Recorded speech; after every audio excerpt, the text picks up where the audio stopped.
All right, good evening, everyone. Welcome to Green White Checker TV. We're here at Kentucky Motor Speedway, and we're gonna hop on board with that number 051.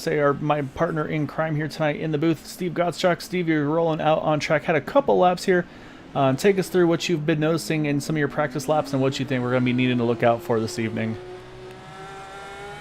Okay, so you can go flat out through 1 and 2. You can pretty much run any line you want through that turn. We're going to get going up to speed here, get up to 6th gear. By myself, in turn 3 and 4, I can pretty much go flat out all the way around. But once you get in traffic, if you have any aero or any tire wear, you're going to get some pretty bad push in turn 3 and 4. And so you're going to have to back off the gas to get through there. And one of the things I remember from last time we were here, I was kind of taking a higher entry and arcing it down like this. And that was helping to get rid of some of the push on exit so that I wasn't so likely to push up into the wall. Yeah. But here we go. We're No, full speed as the qual setup, but the only thing is you're not going to be able to pass on the outside, I don't think. And there we got some push, so I had to let off a little bit. Another thing, I hit the apron in practice and on the front stretch, and it's terrible. You're not going to be able to control the car if you hit the apron anywhere on this track. Yeah, that's a good point you mentioned, Steve. We talk week in, week out how these cars are very, very sensitive to kind of that difference in banking. And so you're right. I mean, so turns 1 and 2, your foot to the floor, you're going full tilt here at Kentucky. 3 and 4, like I said, though, it's a slower, with that reconfiguration, 3 and 4 are a lot slower than 1 and 2. So it's going to give these drivers a little bit more that they're going to have to kind of deal with tonight. And like you said, I think that's where you're going to see a lot of drivers making some different moves and running in some different locations to try to alleviate some of that aero push and try to maybe make some moves as well. So it's going to be interesting to see. We do need to mention fuel window here tonight is going to be, sounds like full rich is going to be in the 33 range or so. We'll have to kind of see what they do for the remainder of the race, what the strategies are going to be. However, tonight the race length is 110 laps. As you can see, it is the evening tonight. So track temperature non-issue this evening. 70 degrees on the ambient, 70 degrees on the track. So it's going to be nice and cool for these drivers this evening. So I don't think we're going to see any temps or tire temp issues arise for tonight's race.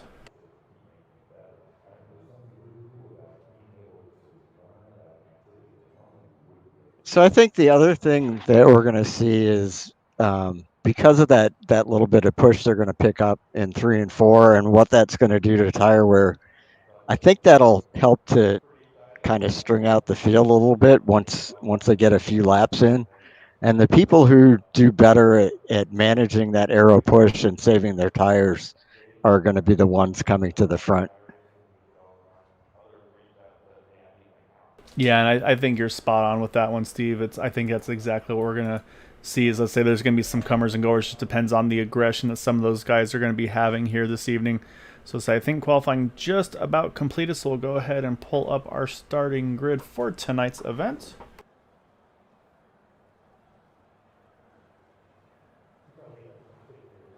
And it looks like pole sitter is going to be tonight the 007 of Henry Bennett by just over 100th of a second over Nick DeGroot in that number 89 car. Andrew Wood, last week's winner, in third. Then you got Craig Forsyth fourth. Matt Wagner rounds out our top 5. Then you got Bud Steele, Jimmy Drynan, Jim Brooks, Anders Arhus, Charles Teed, David Leclerc, David Payton, our top 12. You got 13th through 24th here. You got Gary Corley, Alec Coates, Todd Merkel, Jack Walls, Jeff Heisong, Yari Brupacher, Benjamin Combs, and then some drivers opting not to make some qualifying laps. Now you've got James Ledford, Joseph Morales, and Chris Matthews in the 23rd position. And then in 25th is the 110 of Joseph DeCiro. You almost said me. I almost did. I said I'm getting a little bit better at it. I love what we're doing here, though, with having you be able to hop on track so I can actually ride on board and we can watch while you run your laps. So it's one of those things where it catches me off a little bit. Say I also have to always keep an eye out for that 001 of Kyle Ramsey as well. He's our in race basically race control, actually I should say. So say the way he does it is he monitors the race. Drivers will call out if there's any issues on track, and so he'll actually be the call if there's a yellow or not. If it's maybe a solo spin off into the infield, no harm, no foul, they'll let it stay green. And sometimes we've also seen where there's been big incidents that go, especially at like a Michigan.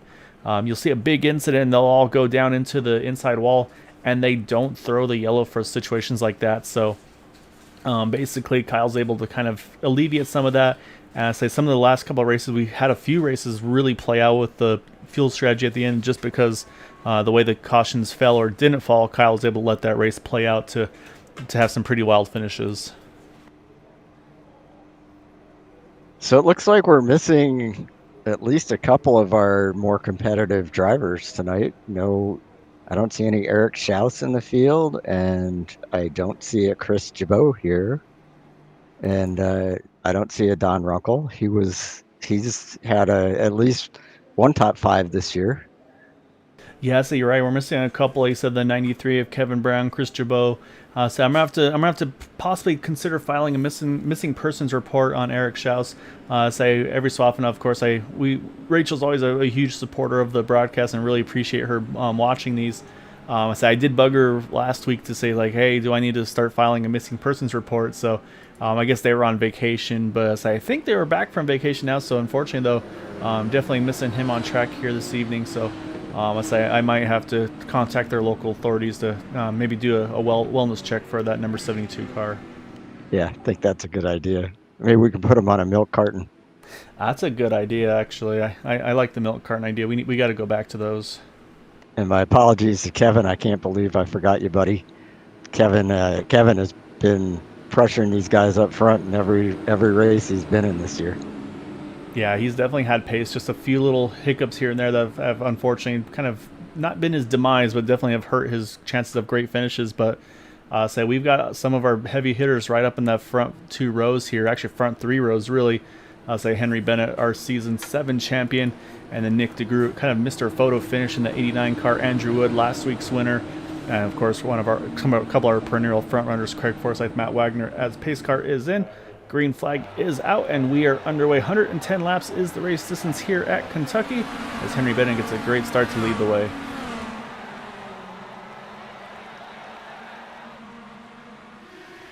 And I noticed Nick DeGroot pulled right down to the bottom.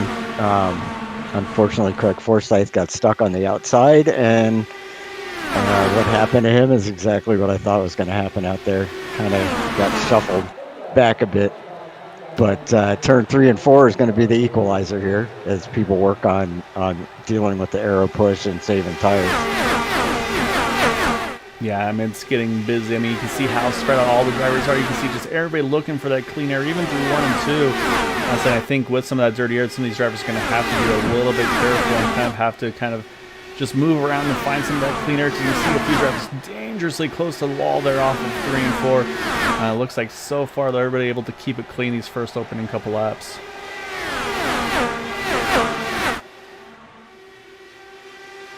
So right now Henry Bennett has the lead over Nick DeGroot there in second, Andrew Wood in third. Matt Wagner has been able to jump up to fourth. Jimmy Brown a couple spots up into that 5th position. As soon as I say that, here comes Nick DeGroot. He's going to jump inside of Henry Bennett, and looks like he should it's going to be close actually at the line. I think Nick DeGroot's just going to get a lap led in that 89 car, so I think that's kind of job number 1 done for him. Of course, he's got definitely more that he's going to want to complete the rest of this race, but long ways to go on that one.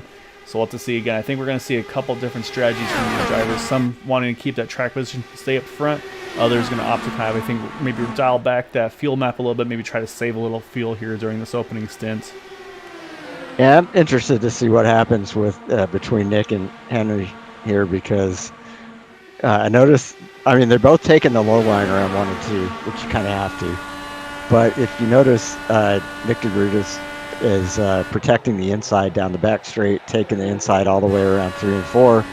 And Henry Bennett kind of takes the outside to get a little bit more air on the front. And it helps him get a little run as we get into 1 and 2. But no one's going to be able to pass on the outside in 1 or 2, I don't think.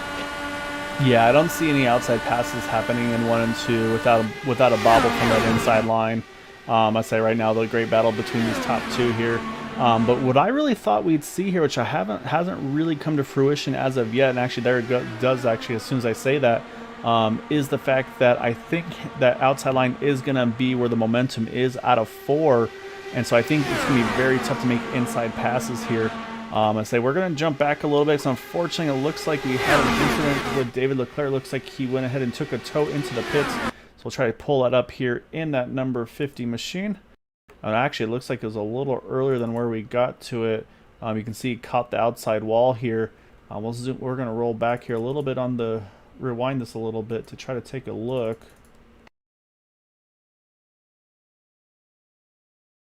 Because he's kind of rolling the wall all the way through 3 and 4, it looks like. And yeah, just gets a little bit too hot there. And yeah, unfortunately, just catches the outside wall. But it does a great job. He stays up against the wall, just kind of rides the wall all the way through. And then once it's safe, he's able to pull down and then I believe takes the tow into the pits. But unfortunately, it's going to put him several laps down here.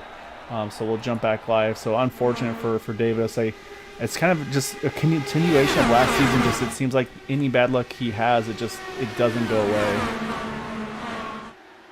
Yeah, one of those things where, you know, if you could just had a caution come out for that, yeah, you wouldn't have lost so many laps. Yeah, exactly right. I'm not sure if he would have been able to limp that thing to the pits or not, but that's the thing, is he was able to keep the car rolling forward. So I think even with iRacing, probably would have stayed under green, as we have a great battle though up front. So I haven't had a chance to kind of go through the field a little bit. You see Henry Bennett, Matt Wagner now fighting pretty hard here for that second position. Andrew Wood got a nice little view of this fight here. Actually, let's hop on board with Andrew Wood as we mentioned. And there's what you said, Steve, that inside line. Immediately just able to easily pass that 11 car of Matt Wagner, put himself now up into that 3rd position. So I think you're right, Steve. I think that inside line is going to be where you really need to try to position your car there out of 2. Yeah, I think definitely. Matt he'd done a good job, charged all the way up to 2nd spot, and now it looks like he's just dropping back a little bit. Really close there, entry of 1 there with Matt and Jimmy Dryden in the 99 car. Luckily, no contact, but very close call right in front of Craig Forsyth. And then right behind him is the number 10 of Anders Arhus. He's up into 7th, started in the 9th position, so +2 for him so far. Anders has had some really good runs, just hasn't had the luck to kind of complete the result that he'd be looking for. 2nd place, I believe it was last week at Loudon. Just unfortunately, the pit strategy didn't quite pan out for him tonight or last week. Charles Steed, he's up into the 8th position, +2 from his starting spot. And then right now, rounding out our top 10 is the 6 of Bud Steele and the 7 of Gary Corley. But Gary right now under pressure from the 38, I believe. No, actually, no, I'm sorry, that's 51 of Jim Brooks. Looks like these guys kind of going back and forth. However, it's David Payton right there also having a really good view of this battle, because these guys are kind of going 2 by 2 occasionally. Almost looks like they might have an attempt of a 3-wide battle.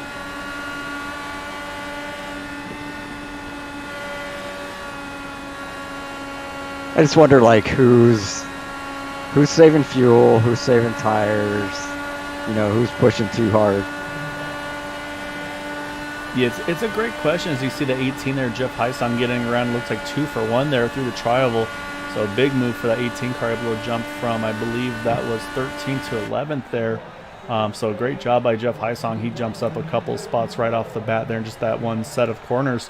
But yeah, you're right though. There's going to be, and I think the questions will be answered. Should we stay green? And we're on lap 16, so in theory we're just about halfway through the field run for those guys that are running maybe full rich on these cars. So I'll be curious to see who is going to pit around that 33 or 35 mark, and then what drivers do we see maybe stretched out to almost maybe lap 40 or something like that. So it'll be very intriguing to see, because say with it being a 110 lap race, so I'm going to do some quick numbers here. I should have done that ahead of time. Basically, they need to get to 37 laps if they want to make this a 2-stop race, Steve. So if full rich is 33 laps, that's going to add an additional stop, even if it's just a splash. So that could make things very interesting. As you see right now, Jeff Heisam working with Bud Steele here, trying to get into the top 10 now. And then a little bit further back, another big climber here is the 92 of Chris Matthews, +6 from his starting position, now up into 17th. One of those drivers that opted not to qualify, but making some really good ground. I'll say Jeff Heisong, though, at the moment, the highest climber, gaining 7 spots up into that top 10. And I think, 4 laps in these cars, when you have, when you factor in the draft and the ability to change any mapping, I think that there are going to be guys here who can easily make 37, even if we stay green the whole time. Yeah, I agree with you completely. And for me, with just how competitive it is, and also just how difficult it is to for some of these cars and these track combinations for pit road entry, I'm going full fuel save here. As long as I'm within a decent gap of the leaders, which right now, I mean, we look at the timing and scoring over on the left side here. Let's say wait for it to cycle all the way through, but our top 20 are still within 8 seconds. Our top 17 are within 5 seconds of the leader. So, for instance, I say Chris Matthews kind of right now at the tail end of this lead pack here. I think he's in a really good spot. If he's able to stay, maybe keep this car leaner, if he can run to, let's say, lap 40 or something like that, I mean, the chances of someone having an issue on pit road entry, I mean, we know how common it is just because of that. Again, the transition banking, like you mentioned in the tri-oval, imagine trying to get from the banking to the flat of the apron on pit entry. So if I'm him, I mean, there's a very good chance if we get that caution during the pit stop cycle, it could really trap a lot of drivers, either a tail end lead lap or a lap down. Yep, and this track is definitely very tricky with that transition. My recollection is at least one of the drivers, if not more, that was running up front had made that mistake on pit entry the last time we were here and lost control of their car. Yeah, and that's just this kind of the nature of the beast with these cars at these tracks. So right now, say another one of the basically one of the highest climbers at the front of the field is Anders Arhus. He's up +3 into that 6th position. And then Charles T. Jim Brooks, they're having a nice little battle here for the 7th position right now. Jim has it. Charles trying to get there. I know Charles is going to want none of the fuel mileage race again, so I know he's probably playing it a little bit cautious this week. It's unfortunate that fuel strategy bit him last week at Loudon, basically having to give up a full lap on the track to try to save fuel to make it to the end. So one of those hindsight 2020 probably would have been better off just go ahead and pit and just kind of go full aggression, but unfortunately just you never know how those are going to turn out. So yeah, so Charles here I think going to try to make sure he can make it on a 2-stop strategy without any danger. It's interesting. I'm noticing that the guys up front are all starting to run the bottom line around 3 and 4. So I wonder if they've made adjustments to the car to loosen it up a little bit and it's easier to run down there, or if the tire wear's allowing them to do that now. Yeah, it's interesting too is they're all running in a very different way. You saw our leader Nick kind of just hugging the bottom. Henry Bennett, he had a big arc entering the turn. Actually, as I said, we got an early pit stop here for Jimmy Drynan in the number 99 car. Gonna take a look. Doesn't look like I don't see anything wrong with the car, so I don't believe it's unscheduled. I'm trying to see if there's any wing damage, anything like that. Can't see anything from my view here. So early pit stop in my opinion for Jimmy Drynan here, pitting at lap number 26. We'll see if it's a quick stop, just to full tires and fuel. And no, it's a delayed stop here, Steve, so something may have happened to this car. Maybe some front wing damage or even rear wing damage, because it's still sitting in the pit there, and he's about 20 seconds into the stop. So unfortunately, it looks like definitely something must have happened to force that 99 to hit pit road. Yeah, that's a shame. I was thinking, maybe he was trying a 3-stop strategy or something, but trying to break it up into even amounts, but I think that there's no way that he'd just be sitting there that long if that was the case. Yeah, no, there's something unfortunate definitely went wrong for that 99 car. So unfortunately, Jimmy Drynan still in the pits, long pit stop for him. So we'll say with that, we're still staying green here. Also notice David Leclerc back in the pits. Unfortunately, it sounds like may have had some more contact with the wall. So we'll go try to take a quick look at that in that number 50 machine. As you see him coming here out of turn number 4, and yeah, just catches the outside wall, unfortunately, and just again kind of gets stuck up against it. So just not a good night for that 50 car, and unfortunately that's probably going to be day done for him. You see actually leaders were coming up on him when that happened, and you see he just kind of tries to come to a quick stop, jump out as quick as he can. And so they did everything he could to try to be as safe as he could to avoid that. And again, as I able to keep this race under green here, as I say, it's going to be about that time, Steve. We're on lap number 30, so I suspect within the next 3, 4, 5 laps, we'll probably see our first set of takers in the pits. I'm watching Jim Brooks right now. He's right between Anders Arhus and Craig Forsyth, and he's taking a higher line around both turns 1 and 2 as well as 3 and 4. 3 and 4 is going really high. He's getting a hell of a run off the turn, and I'm wondering when he's going to be able to stay close enough. In fact, it looks like maybe right now he's going to get under Anders. Yeah, he gets a great run, like I said, out of 4, and he's able to jump underneath.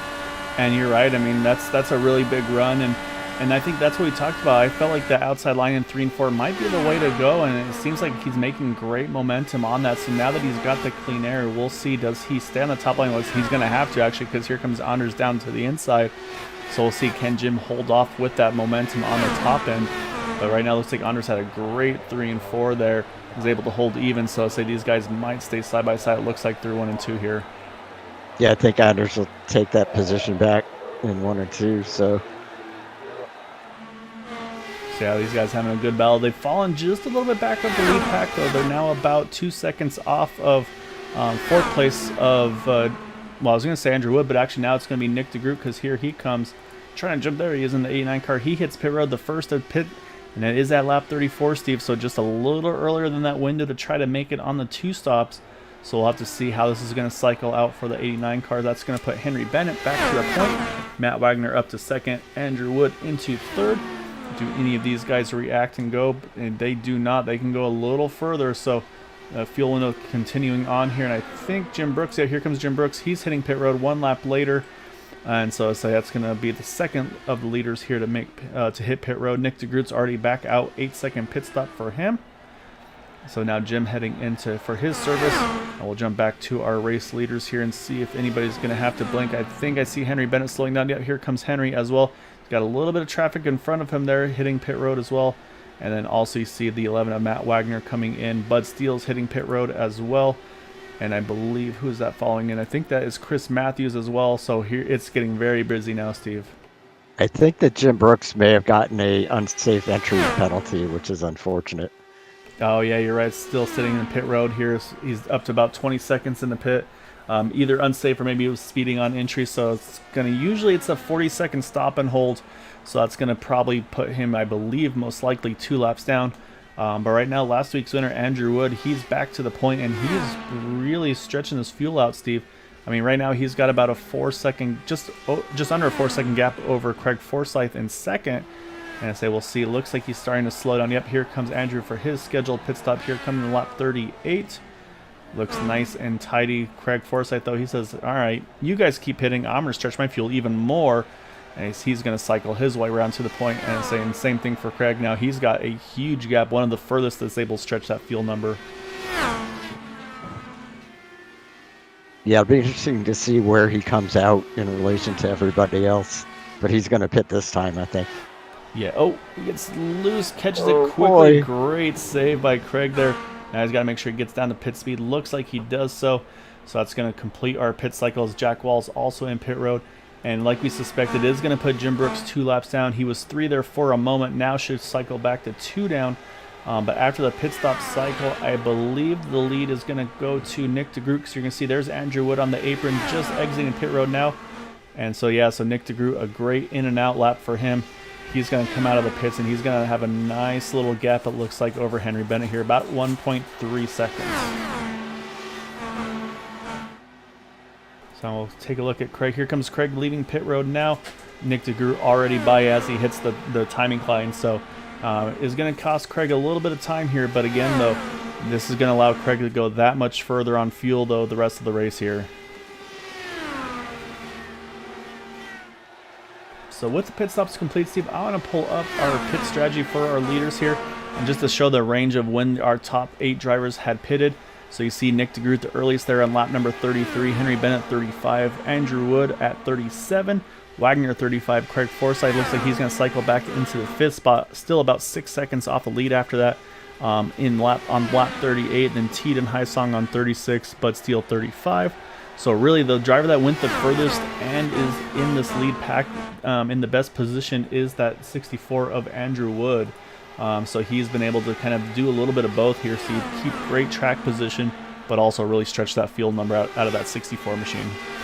Yeah, I think you're right about that. He's really kind of in the catbird seat right now. I mean, and where he is right now on track, I mean, he's right behind Henry Bennett. He's got Matt Wagner behind him, but everybody's got a nice little gap kind of in between them now. It's all within about a half a second or so car to car. So this is where I feel like these guys can really kind of turn that dial down now. Maybe go from that field map 1 full rich, maybe bump it down a little bit leaner here. Maybe go to field map 3 if you're feeling confident. As right now you see that 99 of Jimmy Dryden trying to get a couple laps back. He's 2 down at the moment. If he could get around this 89 car, that would put him at 1 down, which right now there are multiple cars 1 lap down. I also do need to mention, we saw Jim Brooks. I believe Anders Arhus, he as well had an issue because he also had a 48-second pit stop, so also a stop and hold for him. So right now the 51, the 10 pit penalties have them a lap down. And then Jimmy Dryden, we saw his long stop a little earlier as well at 2 down. And then the other driver 1 lap down at the moment is the 83 of Jack Walls and the 110 of Joseph DeCiro. So that's going to be the battle here, is to try to be that first car 1 down, which right now the 110 is in that position. The 83 is about a full straightaway behind him. So right now, if there's a yellow, Joseph's going to be the one to be able to benefit from that with the lucky dog.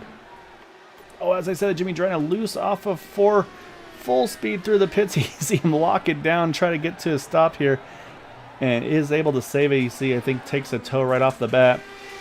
But almost a big moment there for Jimmy. That was about 150, 180 mile an hour pit road entry for that 99 car. I'm going to guess that wasn't on purpose. No, that car just looked like it snapped loose out of 4, and but he did a great job of hanging on to that, and again, just was able to save it, get it down into pit road, and yeah, just unfortunately, let's say that's going to probably be, I'm guessing, probably be it for him for the evening. However, was able to avoid any big incidents on track. So I mean, that's one of those things. Got to kind of take the bad for the good as well, and kind of sometimes they kind of even out a little bit. But right now, let's run through the field here a little bit, Steve, because let's say we've got things are starting to settle in a little bit. We see our top 4 here. So let me pull this on up here. We'll take a look at the drivers' cars as well next to our timing and scoring. So right now our race leader Nick DeGroot in the 89. Next behind him is that 007 of Henry Bennett. If he finishes top 3, hopefully we'll get an interview with him this week. Not sure if he still has visitors over or not. We'll have to find out if he is in that top 3 by the end of tonight. In 3rd, last week's winner Andrew Wood in that 64 machine. In the 4th position is the 11 of Matt Wagner. And then about 5.5 seconds back is our 5th place driver, the 27 of Craig Forsyth. In 6th, Charles Teed in the number 5 machine. He's up 4 spots into that top 10. But right now, one of the biggest climbers, Jeff Heisong, plus 10. He's up in that 7th position. A great job by Jeff here early on in the race. 8th position, the 6 of Bud Steele. In 9th is Alec Coates, just a couple seconds there back. He's also gained 5 spots from his starting position. And then rounding out our top 10 is the number 38 of David Payton. 11th is the 77 of Benjamin Combs. Benjamin's also gained 8 spots from his starting position up into 11th. And right behind him, that 92 of Chris Matthews, right now the highest climber, plus 11 from his starting position. So great job by Chris, kind of just slowly but methodically working his way forward through the field this evening. 13th, you've got the 7 of Gary Corley. 14th is the 60 of Joseph Morales. He's gained 8 spots from his starting position. In 15th, you've got Todd Merkel there in the number 2 machine. Behind him, Yari Brupacher.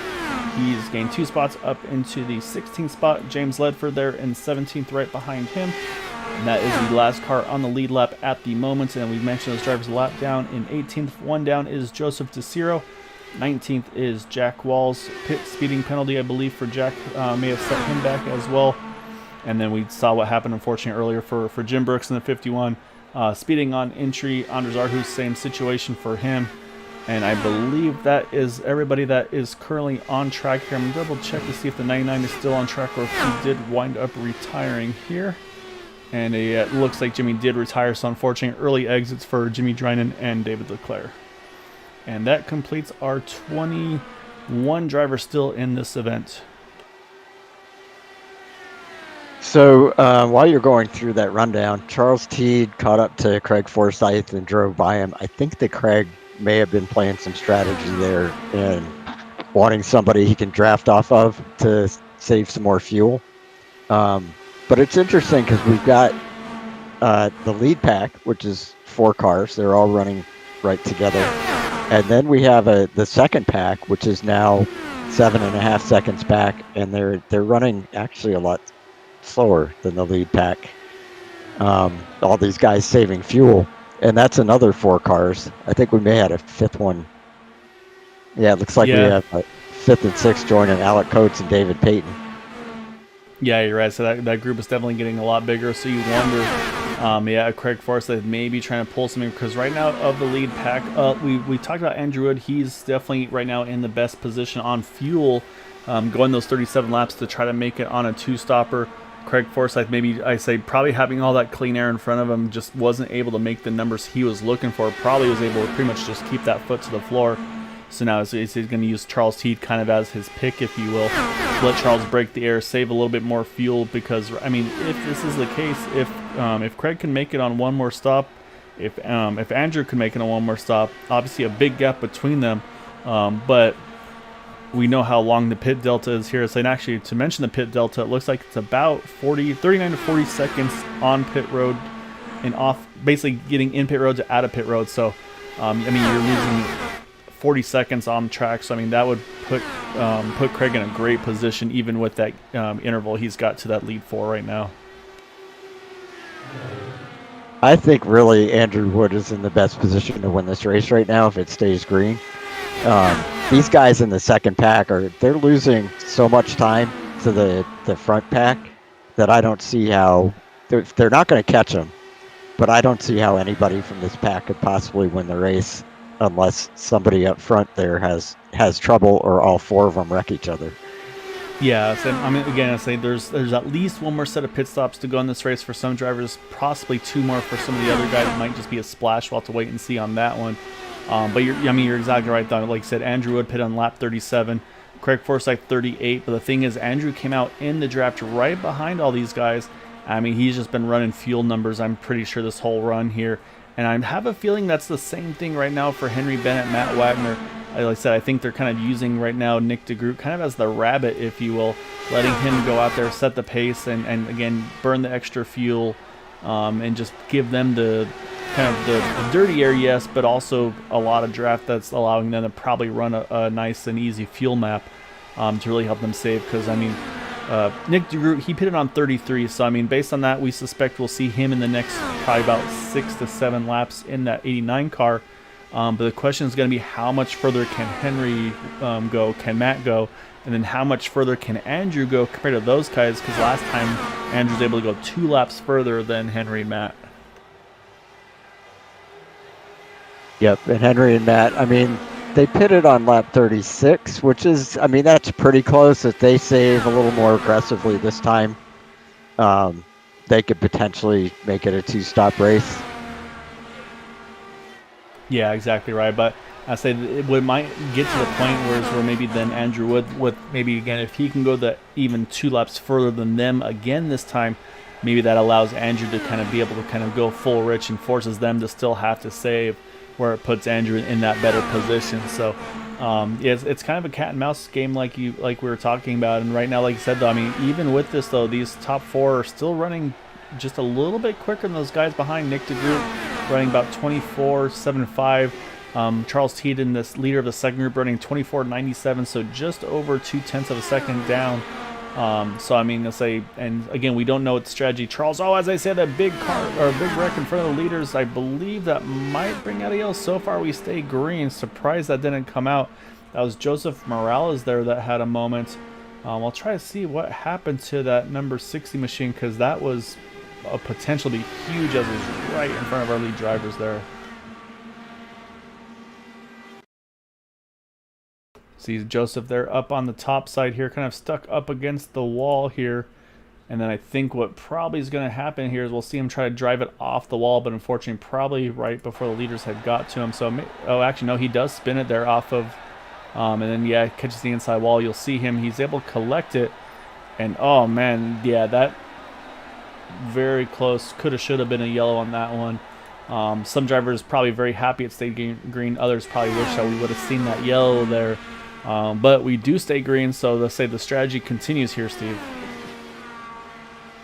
Yeah, it looks to me like Joseph Morales just got a little bit too close to the wall going through, trying to stay out of the way of the leaders.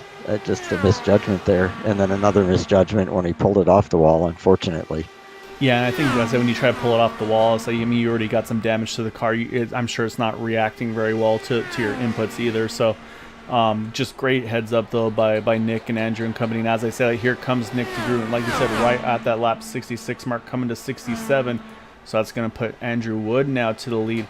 So you notice Henry Bennett, he said, you know what, you guys, he's actually rolling out a little further here, just doesn't want to be the one to set the pace. I think knew that once that 89 pitted, he was going to have to take the point. So I think some smart strategy calls by the 007 up at Henry Bennett, trying to make sure he doesn't get put in a bad position here, as now Andrew Wood's going to take the point in that 64 machine.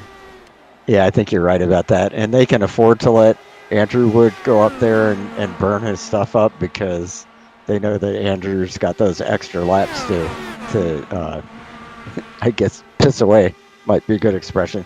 Yeah, no, you're not wrong there. So say last time, again, Andrew was able to go to lap 37 on fuel. So if you kind of do the numbers on that, say we would suspect that might be getting him to about 74. So I mean, that's 5 more laps. We'll have to see if he can stretch it that far, especially now that he's going to be leading the way here. As right now, say it's the top 3 that have separated themselves from the rest of the group. Say he said that gap to 4th. I mean, it's up to 9 seconds now. And like you said, I think Craig Forsyth, he's just thinking the big picture here. He definitely is committed fully to this 2-stop strategy. So that's why we see that number 27 here kind of doing what he's doing. As it looks like Joseph DeCiro, Alec Coates, they both hit pit road.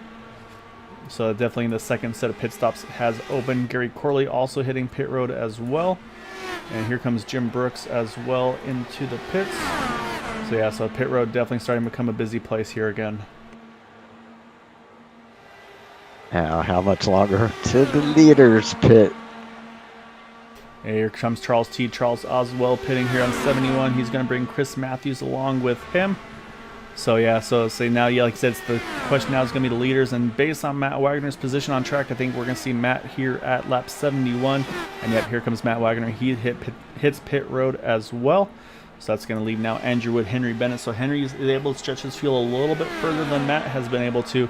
We'll see if it's 1 lap or more, or has Henry been able to maybe equalize what we've seen with that 64 car going those 2 extra laps. Maybe Henry's been able to gain those 2 laps on back. And here comes Henry. So no, it is going to be 1 more lap at least for Andrew Wood. Henry pitting here on lap 73. Here comes Andrew Wood, though. He's going to continue to lead this race here. He's going to stretch it 1 more lap again. So definitely running some great numbers again in that car. Jeff Heisong, he is now up into the 2nd position. David Payton 3rd.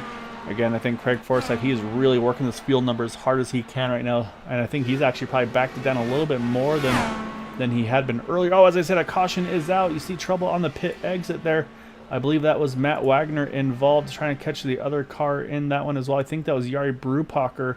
So we have a caution in the middle of the pit cycle, Steven. That's exactly what we talked about. A lot of these drivers did not want to see. You also see Jack Walls looks like he's got some right front damage to his car. Is Matt waiting for a safe place to loop that car back around? And he does. I say we'll try to see if we can find where this caution happens. It looked like it was towards the pit exit. So let's go back and take a look. We'll see where Matt, I think it may have been around Matt and Jari here on the pit exit. We'll take a look.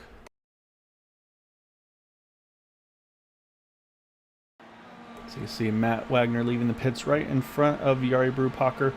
I say Matt's down on the flat. Oh yeah, it just gets loose, and unfortunately nowhere for Jari to go. And you see Jari, it kind of pushes him up onto the track. And say you see Matt just kind of roll the car backwards there. So unfortunately it brings out the yellow. Fortunate for some, unfortunate for others. So I'll say we'll jump back live because our race leader Andrew Wood is in the pits. along with David Payton, Craig Forsyth, Jeff Hyasong. I believe those are the only cars that were left in the lead lap there, Steve. So we're going to have a lot of wave rounds here under this yellow. Yeah, we definitely are. I was watching Craig Forsyth when that yellow came out, or maybe just before it, and his car got extremely loose, kind of off 4 into the tri-oval, and a couple cars got by him. I think that he should have been in second right now if that hadn't happened, and then it looked like he almost lost it a lap later. So I don't know if it's almost like he had a flat tire or something. Yeah, I wonder if something happened, or maybe just that car got really upset, kind of on the really low fuel or not. So unfortunately, Jack Walls, he's in a tough position here because his right front tire is kind of up in the air by a fair bit. So some obviously damage to that 83 car. Do need to mention Lucky Dog did go to the 89 of Nick DeGroot, so Nick is able to get back cycled here with the lead pack. And so I suspect we'll most likely see Nick at least top off and make sure he has enough fuel from here to make it to the end, as he was one of those first drivers to make that green flag pit stop. So this puts Nick also in a great position here, as you see him hit pit road now in that number 89 machine. However, Henry Bennett, though, he's going to be one of the first cars one lap down, so we're going to see a lot of wave rounds because unfortunately it's trapped a bunch of cars one or more laps down. So you're going to see on the ticker here on the left how many there are indeed. And you see actually it's from Anders Aarhus in 10th all the way back into the 20s. Jim Brooks, so he's actually trapped 2 down, as he had to make that pit stop a little earlier than he had aimed for as well. So once everybody gets the wave around on the 1 to go, we're going to have a very different looking field up front here. Yeah, definitely. And those guys that take the wave around they're going to have a little bit less fuel and a little bit more tire wear than these guys that didn't go a lap down. So I don't think it'll affect them too much in these cars, and maybe with the caution laps, they'll be able to stretch it, but this is going to be interesting. Yeah, it really is. I think one of the drivers that's probably not what he wanted to have happen, but it's in one of the better positions, is going to be that 007 Henry Bennett, because he was still in pit road when that caution came out. So by the time the yellow flew, he was basically just starting to roll out of the pit road. So he's going to have basically brand new tires, but the problem though is he's going to be restarting behind a couple of these wave round cars, and then also behind anybody that pitted under that yellow that isn't getting the wave round. So he's going to be basically at the tail end. Similar for Nick DeGroot, but a little not quite as bad. As you can see, he's going to have a few lap cars in between him and the leaders as we do get the 1 to green. So you're going to see here goes some of those lap cars until we get to Andrew Wood. So as I said, we're going to have a bunch of cars here getting that wave round. So I believe Henry Bennett, Benjamin Combs, Charles Teed are going to be the drivers to get themselves back onto the lead lap. However, we still have a ton of cars here. Steve trapped 1 or more laps down all the way up now to the 9th place of James Ledford. So basically James here is going to be positioned as the first car 1 lap down on this restart with Anders Aarhus behind him. So yeah, it's going to be basically the front 4 have a lot of lap traffic in between them and 5th place Nick DeGroot.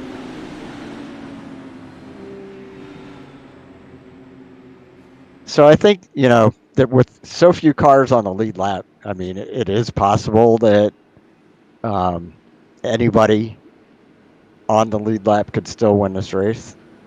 But I think even with these caution laps, that the guys who took the wave around are going to have to be a little bit more conservative on fuel. The rest of these guys they're going to be able to go pedal to the metal the rest of the way. Yeah, it's going to be really close. So we're going to restart this with 33 to go, which is right on that field number, Steve. You see the pace car head off. It's going to be Andrew Wood leading the field. Hit Jeff Hyasong there in 2nd. David Payton 3rd. Craig Forsyth 4th. As there goes Andrew Wood, going to lead the field back to green flag again. And he gets a nice jump over that 18 car. Give himself a little bit of breathing room as we've got 33 to go. Did Henry Bennett get the wave around? No, wave round went to the 89 of Nick DeGroot. So Nick did pit a lap later than the leader, so he does have a little bit more fuel than leaders. Like I mentioned though, so we'll jump back actually to the 89, and Nick DeGroot can see right here in the middle of a bunch of traffic, because again, this is going to be the fight for these drivers trying to get their lap back here. So right now, the driver that is in that position is James Ledford in the 89, or sorry, the 48 machine, and then behind him, Anders Arhus, he is in 10th spot trying to get to that position. So right now, though, like I mentioned though, so if you're Nick DeGroot, you got to try to work your way through this traffic before you even have a chance at those front four. And so I mean, right off the get-go here, he's already about 3 seconds off the lead. Henry Bennett, he's even further back. He's about 6 seconds off the lead. And so say couple of our fastest cars here just unfortunately trapped in a really tough position right now. Yeah, well, it's a good thing that Nick has that extra lap of fuel, because based on his fuel mileage, he's going to need it. Yeah, exactly. I mean, he'll be able to kind of abuse it a little bit too. Like I said, go full rush. Some of these guys, if they're worried about that, they'll be able to kind of tone it down a little bit. But up front, though, say Andrew Wood, Jeff Heisong, they're having a great side-by-side battle here, trying to get that lead. And say right now, Andrew's going to hold that inside like we've seen before. We'll see, can Jeff make the momentum work on the top side? You see Craig's right in this mix as well. So right now we got the top four all locked on with each other. We got Andrew Wood, Jeff Heisong, David Payton, Craig Forsyth are the top four. And you can see, I mean, they're all within just a couple of tenths of a second of one another. I can tell you, Nick DeGroot is on a tear.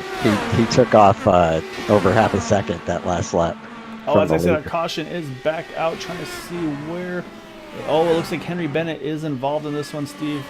We'll have to go back and see what happened to that number 007 machine, but the caution is going to be back out.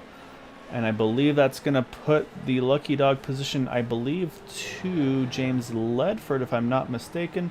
Let's go back to see if we can find what happened to Henry here.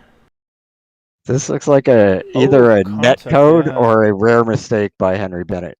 So we're going to go back and take a closer look. So it looks like it's contact with him and Chris Matthews here. We'll slow this down as I go through the side. 3 wide through the tri-oval. I believe that's Gary Corley to the inside, Chris Matthews to the outside. And so you see Gary starts to kind of move back up the track. And I think Henry reacts to that and then catches the front corner of that 92 machine. So unfortunately, both of them get into the wall here. And so they kind of get hooked onto one another as well. You're seeing both those cars kind of getting stuck with one another. Heavy damage to the 92 car, as I don't believe he was able to limp that thing back to the pits. You see actually both tires completely destroyed. I say Henry Bennett, yeah, I think he's going to be in a similar boat here. So it's going to put us back under yellow. We'll jump back alive here. As we do that, Nick DeGroot, you see he's going to hit pit road here, Steve. Probably just going to get some fresh tires in that car. Charles Teed's going to do the same, as they were on the tail end of the lead lap anyway. So I think it's a great strategy for them. Leaders all stayed out, so these are going to be the only 2 of the leaders to pit. We mentioned James Ledford. There he goes. He's going to get back onto the lead lap.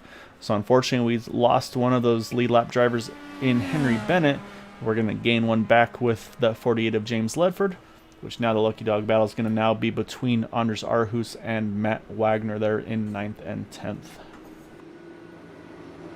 Alright, so while we're back under caution, we'll step away for just a moment, and then we'll get back here in just a few when we get to the 1 to go.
All right, lights are off on the pace car, and we are back. So, say it's going to be Andrew Wood leading Jeff Heisung, David Payton, Craig Forsyth, and Benjamin Combs. Those will be the top 5 who did not pit under this last yellow. However, the A9 of Nick DeGroot, the 5 of Charles T did pit. It's going to be about a 10-lap difference in tires, Steve, and we do know 3 and 4. Say we've seen that's definitely been the more difficult turn for some of these drivers. So it'll be very interesting to see if those tires, if they can play a difference in this one, because like we mentioned we're talking under yellow, there's still plenty of time left. I mean, we're just, maybe about 10 laps shy of being a full fuel run. So everybody here, we know they're good to go in fuel. We're going to see definitely everybody full rich to the end. So yeah, it's going to be interesting. And like I said, also going to be a big fight for that first person to be one down, which right now is in the hands of Anders Arhus. Matt Wagner is going to try to find a way to get that back, though. Yeah, I'm really interested to see how this plays out, because we've got a mixture of guys who were running up front versus guys who were just kind of laying back and had fallen back a bit, but were playing strategy. But all these guys up here are fast, so let's see how they race each other. Yeah, so there's no more fuel mileage worries here. As you see, we're back to green. Say Andrew gets a pretty decent start over that number 18 of Jeff Heisung. But I say, obviously, the draft's going to bring him back in, and not too long of distance here. As you see, Craig Forsyth gets a great run right on the back of David Payton. Craig's going to send it here into the bottom here through 3. Might be able to get a 2 for 1 here, Steve. See if he can keep that momentum up on the bottom. You can see he's going to get the toe off of Andrew as well. Move Craig Forsyth up into second. 2 spots in 1 turn there. Great set of turns there for Craig Forsyth, as he's now going to set his sights on that 64 of Andrew Wood. Yeah, I'd say he's out of fuel saving mode now. Yeah, there's no fuel saving for Craig. I say he's foot to the floor here. He's going to definitely see what he can do. But now the question is, I mean, how many of these drivers have been able to really do that been able to really run at full pace and know what they're going to be expecting with that dirty air? So say Craig, this might be a little bit of a new thing for him. So we'll say, well, keep an eye. I did talk to him during practice a little bit. He did mention 3 and 4. He was definitely tight, especially in that dirty air. So you can see he's trying to run a slightly different line. You see David Payton ran way up to the top side, trying to get all the clean air he could on his nose. And we saw earlier, though, with that 51 on Jim Brooks, he made that top line work, got great momentum on the exit. So you see Craig, he's gotten close enough where he's now able to start working that groove a little bit. So we'll hop on board. We'll see. He's going to peek to the outside of that number 64 of Andrew Wood. As they hit turn 3 here, we'll see can Craig carry some momentum on the exit. And he's not really taking the high line all the way around. He's kind of doing that line that I was telling you that felt most comfortable to me, which is, very high entry and a late apex on the exit. I don't think that he's using that line to try and pass right now. Yeah, you might be right. Maybe just trying to bide his time. You see, he has to actually play protect there, because Jeff Heisung got a great run out of 4. Jeff's trying to take a look to the outside of that 27 car. But like I said, obviously the short distance around through 1 and 2 is definitely where you want to be. As you can see, also bringing into the picture now is that number 30 to David Payton. We mentioned him, and here come Benjamin Combs, and as well, here comes Nick DeGroot. Nick, again, he took some tires on the car, so he's got slightly fresher tires on that 89 car. We'll see if they come into play. Same thing goes for that 5 of James Ledford. And right now, James is actually kind of right in the middle of that fight for that lucky dog position. Right now, Matt Wagner got it from Anders. Anders is going to want to get it back. So Charles is obviously in contention here, in a great spot there in 7th, but is in kind of a tough spot, because these guys are going to be fighting as hard as they can. Oh, you see Charles gets loose. He's going to try to catch it, spins it into pit road. That's unfortunate. So he's going to be able to grab a gear and get going again, but just in a bad position there. He's going to loop it back around. He'll be able to get back out on track here. I don't think any damage to the car, just obviously some upset tires here. So we'll jump back to the race for the lead, but that's a huge heartbreaker there for Charles. The one thing he does have going for him is he's still in the 8th position. Obviously lost a lot of track position, but should another yellow come out, he'll be able to still come back out and restart right up front here. But look at Nick DeGroot though, Steve. He is all the way back up to 3rd. Yeah, he's really charging right now.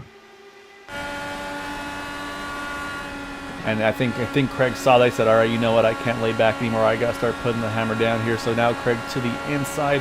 But that momentum, Andrew is able to carry pretty good exit speed. You can see he blocks the door there through the tribal once he cleared that 27 car, wasted no time.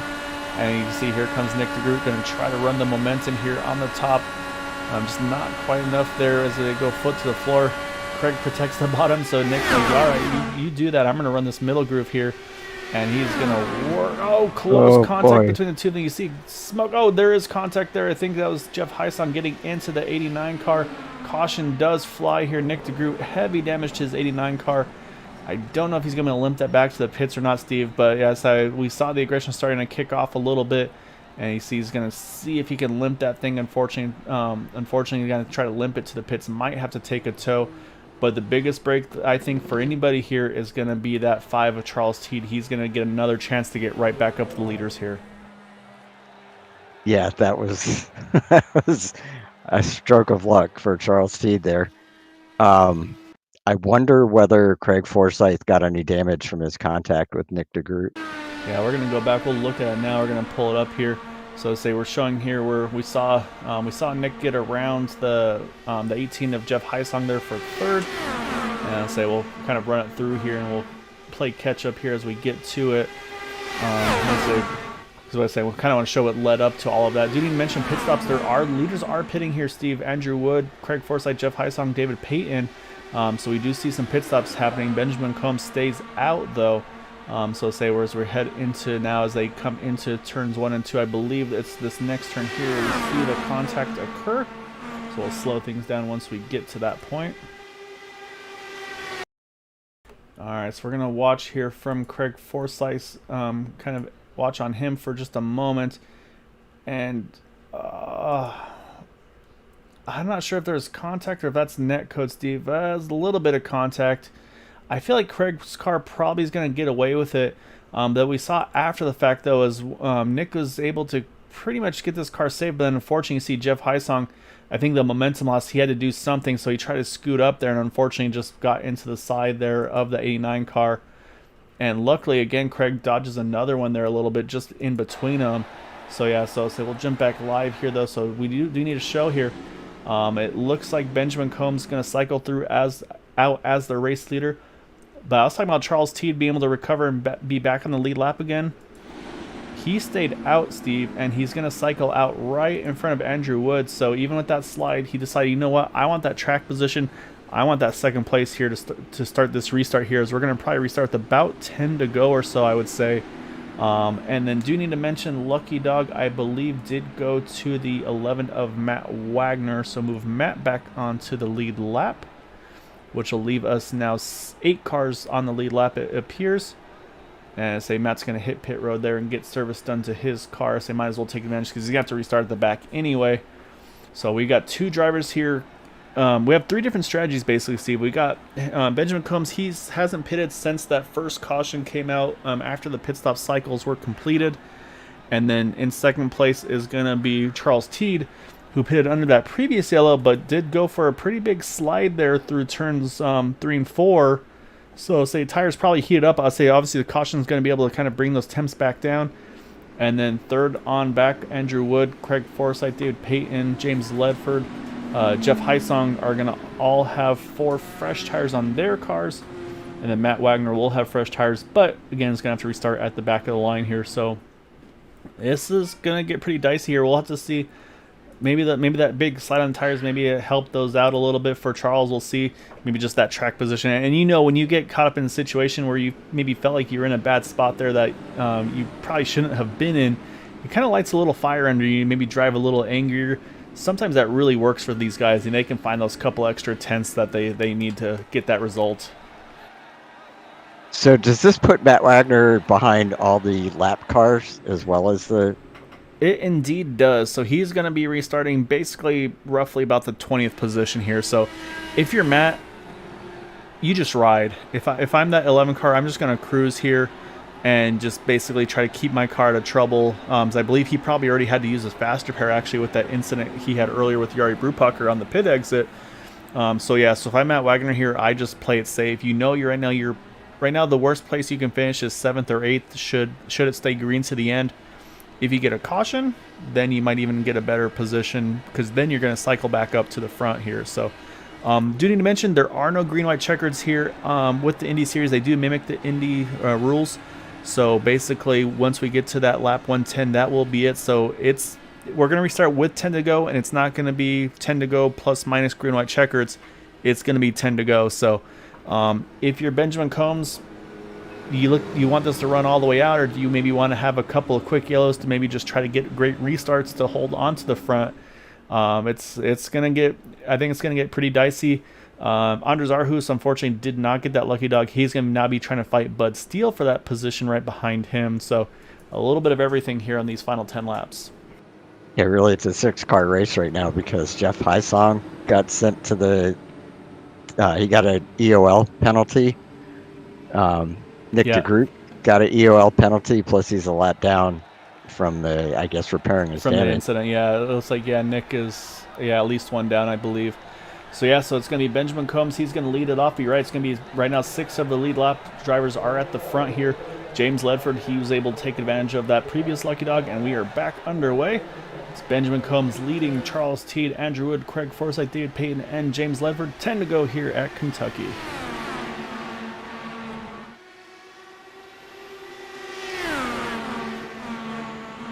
Oh man, Charles gets a great run there out of 2, Steve. He's going to take the momentum to the top side here. But here comes Andrew Wood. Andrew's going to run where Charles isn't. But right now, Benjamin Combs is going to hold on to the point out of turn number 4. He's going to take this lap. So now if you're Charles, what is the plan here? What do you do? So you know if you lose a little bit of momentum, Andrew Wood's going to be all over the back of you. So he's going to have to make a big move, and he does out of 2. He's going to do the over-under underneath that number 77. Charles Teed going to try to hold the line here through 3 and 4, see if he can take the point.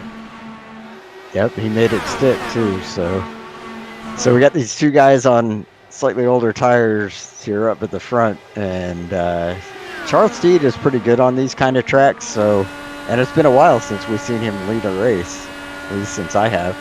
Yeah, and, his luck has definitely kind of turned since he had those 3 in a row to start season 7. As you can see now, Benjamin Combs kind of stuck on the outside, but you see Charles is going to protect the inside line. You saw Andrew try to make the inside work, couldn't do it, loses momentum. Craig Forsyth, he's going to try to jump now and see if he can get kind of a 2-for-1 here. Jump the 64 car, is going to jump the 77 car. Andrew Wood's going to try to force 3 wide and get that spot as well. And say, Craig's going to make a late move to the inside, just got his nose underneath that 5 car. Craig Forsyth's going to try to take the lead out of 4. We'll see if Charles Teed, if he can make a move back on that 27 cars. We're going to cross line 6 to go here at Kentucky. And Andrew Wood, he's having trouble coming off of 4. I noticed he's lost a lot of momentum the last couple times. Now, while we've been watching this, David Payton, he's thrown himself right into the mix there. He's that 5th car. You see a little bit of a bobble there, but he's able to gather it back up there. Almost 3 wide on the entry. Right now, Craig Forsyth's got a little bit of breathing room. Not a lot, but just enough here as we got 5 to go. Everything's starting to spread out just the teeniest of bits right here. As you see Andrew Wood, a big move here to the inside here. We'll have to see if Craig Forsyth, if he's going to work, what line he's going to work with, and it looks like he's going to stay right behind that 27 car as they hit turn number 3. So now we'll see. He's got lots of cleaner. You can see how much momentum he's able to carry. Andrew Wood, the tires looks like they are prevailing here.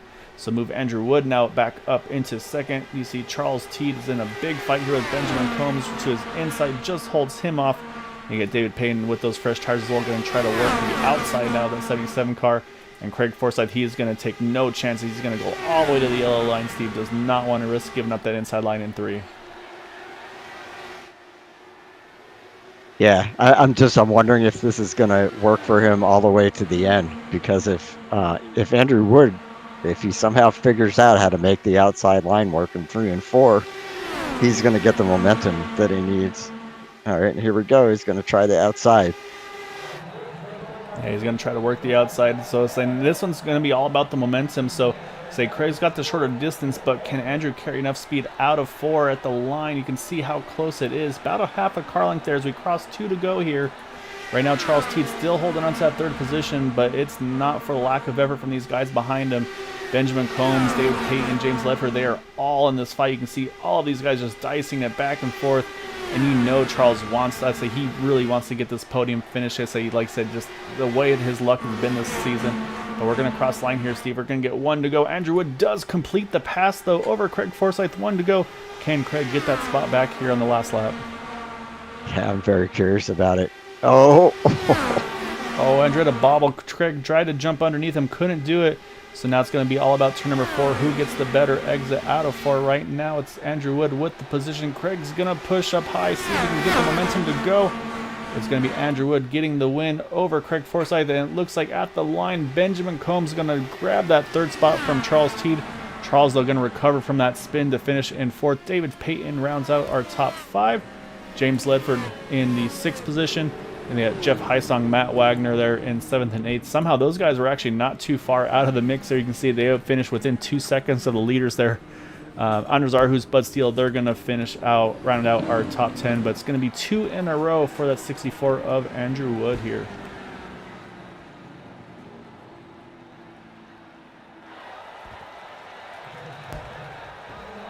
That was a great move by Benjamin Combs to get past Charles Teed at the end. Yeah, so I don't think Charles is gonna be too happy about getting past at the end there. But you're right, though, just a great move. We'll watch this burnout here, and we'll go back. We'll take, because we're kind of jumping around a little bit at some of the battles there. But I got to go back. We'll take a look at that move by Andrew Wood to get that position. As you can see, he's going to loop this thing around back into pit lane here. So let's go back. Let's take a look here at that pass here by Andrew Wood on Craig Forsyth.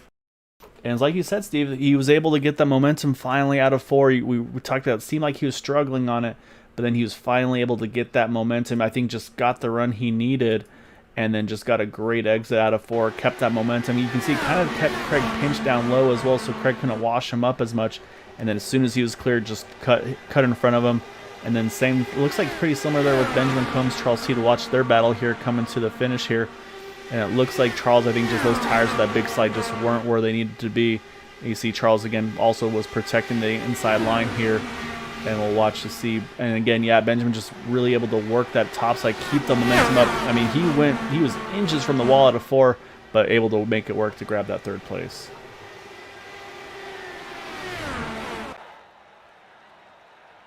All right, so before we pull up our drivers, we're going to do a little different order here, Steve. We're going to pull up our final results off the bat for tonight's event.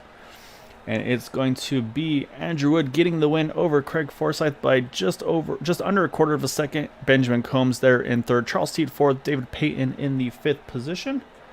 In 6th, you've got James Ledford, Jeff Heisong, Matt Wagner rounding out our lead lap finishers.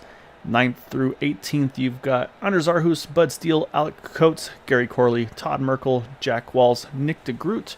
Nick, unfortunately, that incident, that was pretty much all that he could do there at the end. But a great run for him nonetheless. Jim Brooks, Yari Brupacher, and Joseph Morales in 18th. And then the remainder of the field, Chris Matthews, a solid contact with him and Henry Bennett. They finished 19th and 20th respectively. And then you got Joseph DeCiro, Jimmy Dryden, and David Leclerc, unfortunately, all having early exits this evening. All right, Steve, now it's interview time. Let's find our top 3 drivers. And we are going to start with the number 77 of Benjamin Combs.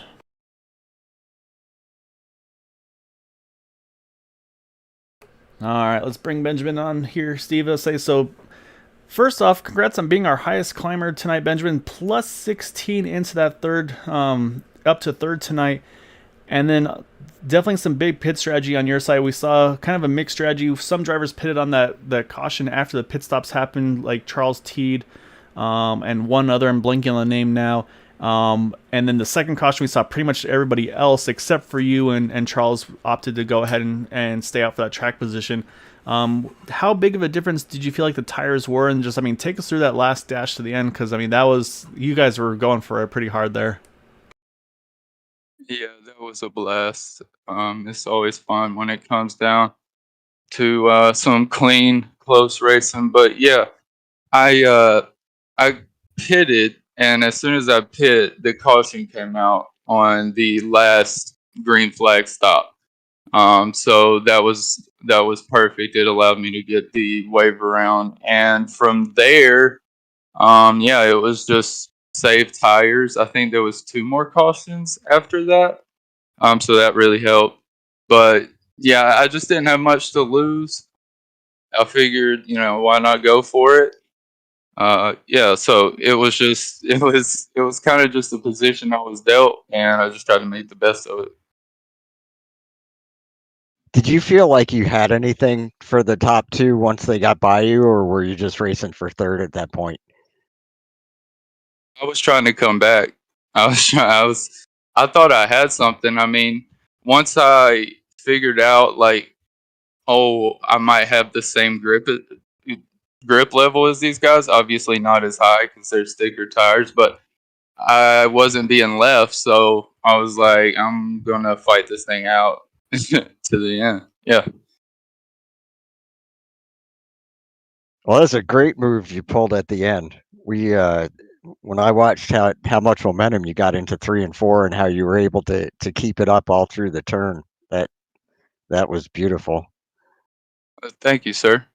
Yep, the hotline was good for me tonight. It just seemed like the setup naturally wanted to go there. Plus it's better on tires, but I appreciate that. Shout out to T for racing me that clean. It's always fun racing with him. Yeah, definitely. Charles Seed is definitely a class act, and you guys both race each other like class acts, as pretty much everybody in this league does. Yes, sir. Yes, sir. I agree.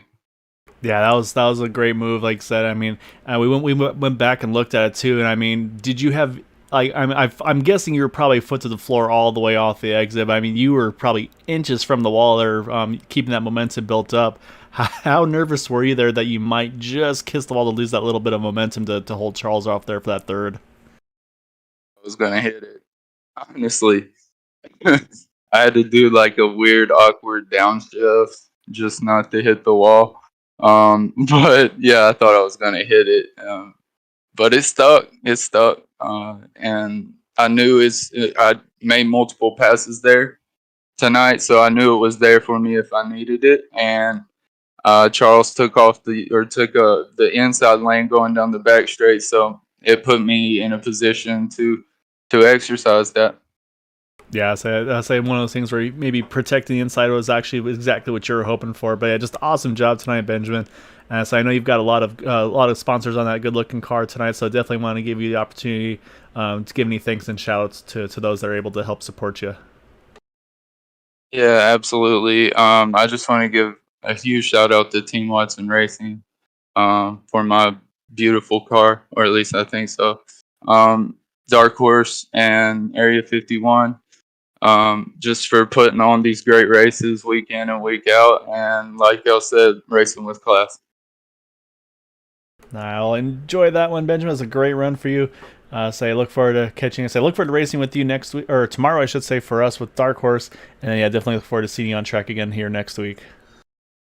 Yeah, man, looking forward to it. Y'all take care. Yep, you too. Great run. You know what his car kind of looks like from far away? A certain drive that was missing in action? No, it looks like one of those popsicles that's got like lime and strawberry and lemon. Man, it's like 105, 110 here, Steve. Why you got to torment me like that? You must have something in your freezer. I'm gonna go hunting after this race. So before I get to do that, though, we're gonna pull in our second place finisher, that number 27 of Craig Forsyth. Craig, it was obvious you're kind of running the fuel strategy tonight, making sure you could do that 2-stop, which obviously kind of worked in your favor there, just with the way those cautions fell during the pit stop cycle there, where you were still out on track. But Steven noticed you maybe had a little bit of a moment there before that caution came out, where it cost you a couple of spots. Before we get to the wild finish at the end, I mean, take us through your strategy and then take us through what you had to deal with there during the race itself. Yeah, thanks, guys. No, I got incredibly lucky tonight, and I'm fully aware of it because, yeah, I committed to the fuel save strategy. I was going to 2-stop it right from the get-go, but on the first pit run, on the last 2 laps, I almost put it into the wall, I think 2 or 3 times. The car just became super unstable on the super light fuel with really worn tires for me. And then the exact same thing happened on the second stint, and I lost a ton of time that that time in a bunch of positions, and it was only that caution that ruined everyone else's strategy and saved mine. Yeah, it was a really good job. But I'm going to give Steve here a second with you as well. But say definitely another, of course, is the run to the end there with you and Andrew. A great battle between the two of you. Obviously, it wasn't easy to get to Charles, to get through Benjamin as well with the strategy that they pulled. And then but I mean, just take us through those last couple laps. I mean, you guys were dicing out, trying to find as much clean air as you could, and use that momentum, it looked like, to full effect. Well, first off, I've got to apologize to Nick because we bumped coming into I think it was 3 there, and he had to check up, and I think Jeff ran into him. Didn't have time to check up or didn't see. Was trying to get under him, I think, but I feel bad for that because that's not how I like to race. But no, it was that last caution. We'd stayed out on the second last caution, the lap 80ish or 89ish caution. Not realizing that the server had actually been set up to put all the lead cars at the front. So a couple of the leaders here, we were talking about how we were going to stay out because there'd be no way you could get through the lap traffic in time. And then all of a sudden, with the one to go, all the lead cars got moved to the front. So we thought we were pretty dead at that point, and it was really only that lap 100 caution that let us put on new tires and gave Andrew and I the ability to race through everyone on fresh tires. And I mean, Andrew's a hard racer. It's good battling with him. He may be new to the league, but he's sure not new to driving this car.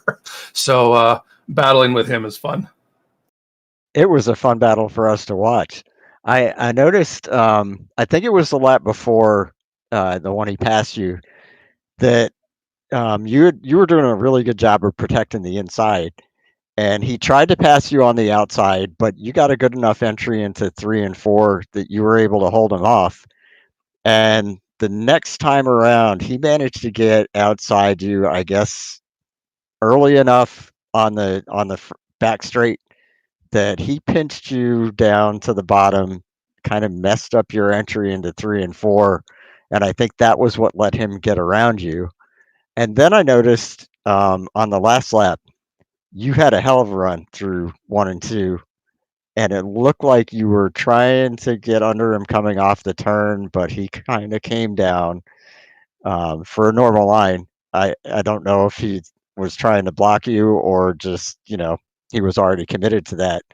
But you obviously had to let off the gas a little bit, and I think that ruined your chance to try and pass him in 3 and 4. So I'm kind of curious, what was your take on all that? Yeah, we already talked on that, and yeah, he did not intentionally block me. He said the car got loose on him and came down, and that was my run. That was going to be the last hurrah to try and get around on the bottom. The bottom's the way to go, of course, through 3-4 and try and beat him to the line. But once he came down in front of me and I had to let off the gas, that was basically the end of the race. I knew we weren't going to have a start line finish. That was for sure.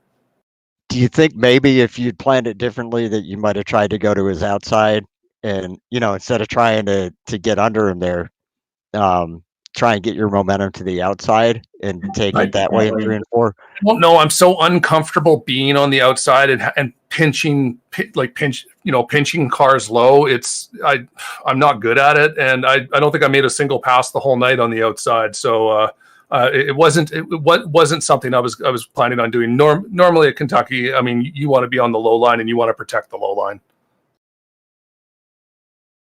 Yeah, it was definitely it definitely seemed like there's kind of perks to each way, like you said.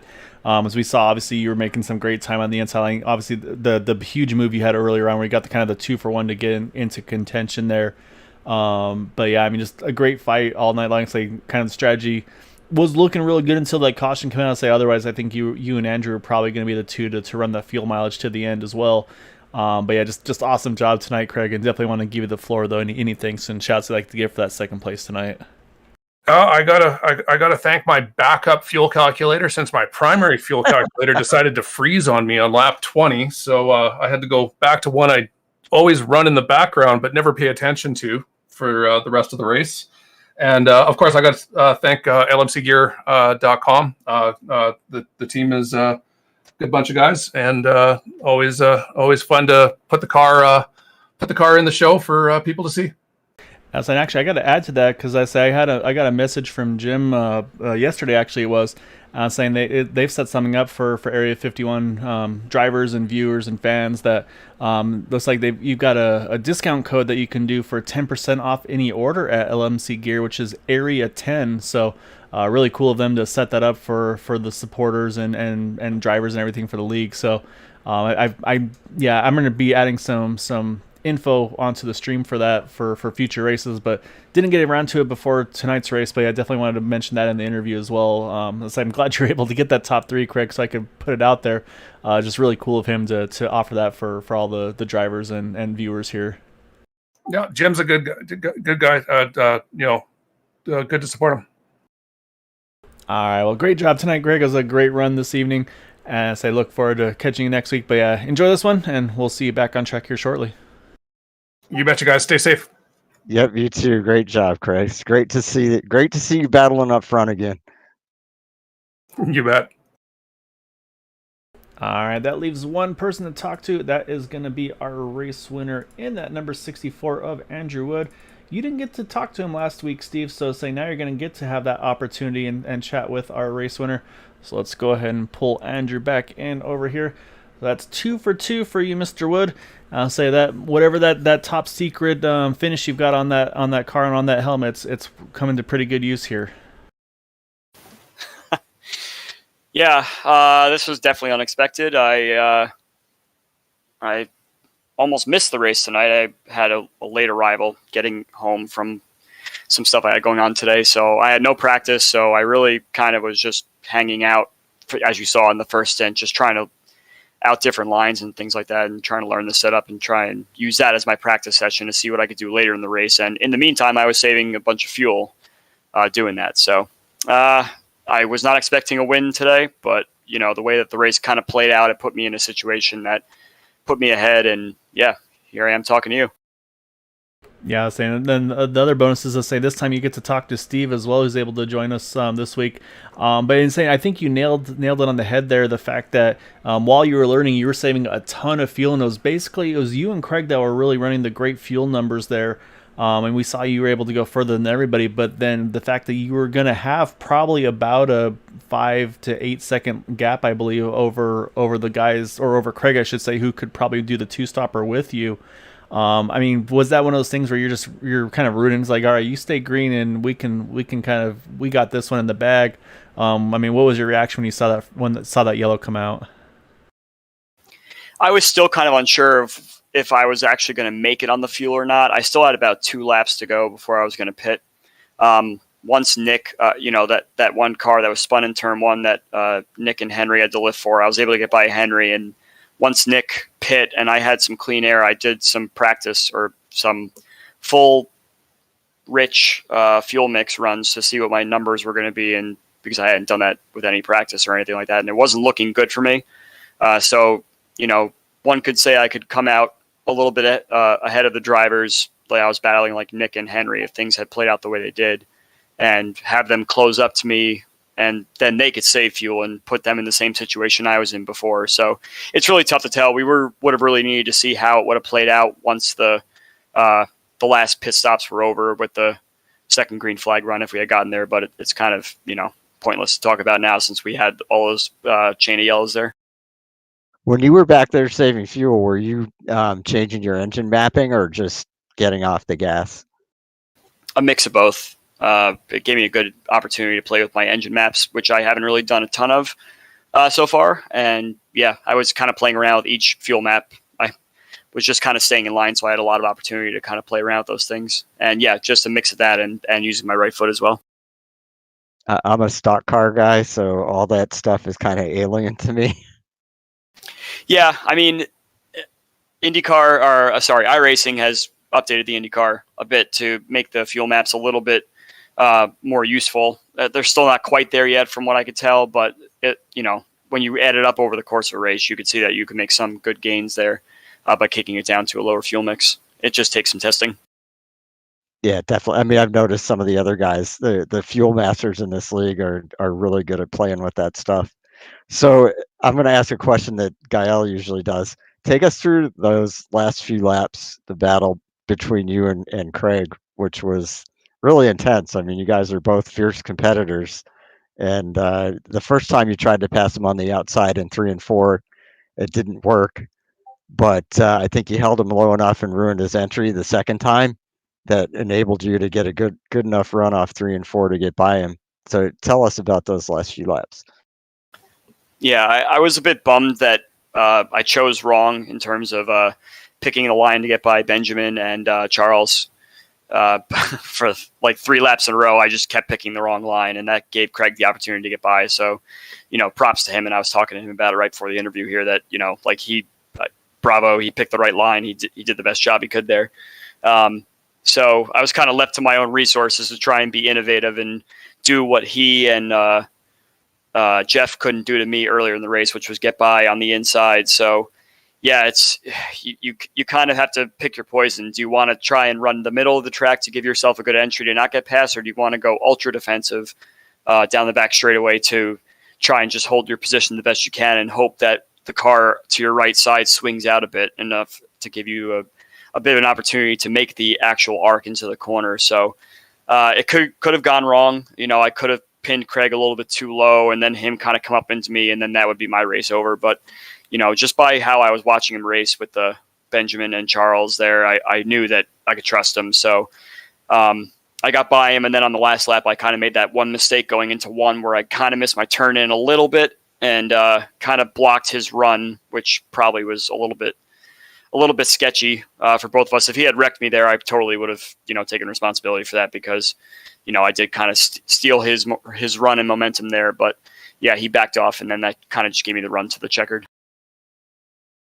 Yeah, we knew it was pretty much over by then because he just had lost too much momentum to try and take a run at you in 3 and 4. But it didn't look like you did anything dirty from where I was sitting. You were already, pretty well down into that lane to begin with. But he had a tremendous amount of momentum. I'm pretty sure he was gonna get under you if you hadn't been there. And we asked him about, whether he might have been better off trying to get on your outside and take the run on the outside in 3 and 4 to try and get past that way. And Craig said he just wasn't very comfortable with running the outside in that turn. Yeah, unfortunately, with the way that these cars run right now, some of these tracks you just simply can't pass the leader. Like no matter what you do, you just can't do it. You have to get very creative. You have to kind of put yourself in their car as well as your own to try to find a way to get by. I've done many of these 1.5 mile races where the leader just pins himself down the yellow line and he wins the race if he doesn't make a mistake. So, I'm actually very surprised that I was able to get the move done. I'm not the best in terms of trying to outsmart competitors on these super speedways. I just kind of do what I think is best, which is usually wrong, and then wind up screwing myself over. But I'm kind of proud of myself in one aspect, but it was meant to be, I guess, for me. Well, for somebody that came in with like literally no practice and spent the first run of the race soaking up everything he could, I'd say you did that good job of playing the sponge and taking in everything, and it worked out really well. Yep, I can't argue with that. Nice. Congrats again, Andrew. It's just awesome job tonight. Like you said, a little bit of everything for you this evening. That being said, though, before we let you go, definitely say I know you've got some good sponsors on the car. Definitely want to give you an opportunity for thanks and shouts you'd like to give for that result this evening. Yeah, and again, thanks to everyone, all the clean drivers in this league that I've encountered so far. I have been pretty much enjoying my part-time stay here, and I hope this keeps up and have some more good racing. Special shout out to Henry Bennett for bringing me here. He's responsible for, someone said in the voice chat afterwards, who's responsible for bringing the ringer in here. So I'm going to put him on blast. And of course, thanks to you guys for commentating and PRL for what they do for me, as well as my buddies over at Team Talent. I'll say enjoyed the win, Andrew. Say it was well earned. Definitely a hard fought there at the end, working your way back up into the end.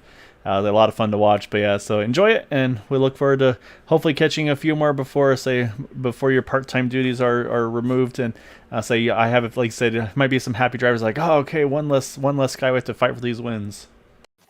Yeah, we'll start next week. Next week, I'm not going to be able to race, so you'll be talking to someone new up here in the winner's booth. Say Henry's gonna be hoping it's him. I have a feeling, but yeah, just congrats again, Andrew. Enjoy it, and look forward to seeing you back on track when you get the opportunity. Then. Yep, great to talk to you guys. Have a good night. You too. Great win. All right, Steve, that is our race winner. Andrew was a part-timer, but 2 for 2 in the races he's been in. As saying, Craig kind of mentioned in his interview, it's he might be new to the league, but definitely not new to these cars, and he definitely showed it this evening. But yeah, just these guys again put on a great show this evening. Say different strategies that we saw throughout the race. If it was going to be fuel mileage, 2 stops, 3 stops, and then of course the varying strategies of tires, no tires, and yeah, it was definitely a little bit of everything tonight. I was kind of hoping it would go green the whole way to see how things played out with the fuel strategies, because it was so interesting to watch all these tacticians work on their different strategies. And but it came down to just go for the gold at the end, and Craig and Andrew put on a heck of a show. Yeah, that they definitely did. It was a lot of fun to watch and be able to commentate with you as always, Steve. It's definitely good to have you back in the booth. As always, really enjoy being able to share this with you. But yeah, so we'll be back again next week for some more IndyCar action. We'll be back on Thursday for the Premier Series, and they will be at the new Nashville Super Speedway. So it might be one for you guys to check out. Should be a lot of fun over there. It's going to be a very difficult track. I could see these Indy cars maybe going to that track as well in the future. I think these cars would actually put on a pretty good race over there as well. So, Steve, as always, it's a pleasure. I enjoy doing these races with you. Obviously, of course, got to thank Area 51 for letting us be a part of it as always as well. But yeah, say on to next week. Yep, likewise, Gael. I have a lot of fun doing this with you, and look forward to many more. That sounds like a plan. So those watching, as always, thank you so much for watching, supporting. And I say don't ever feel hesitant on joining us in the YouTube chat. Try to keep an eye on it as much as I can throughout the races.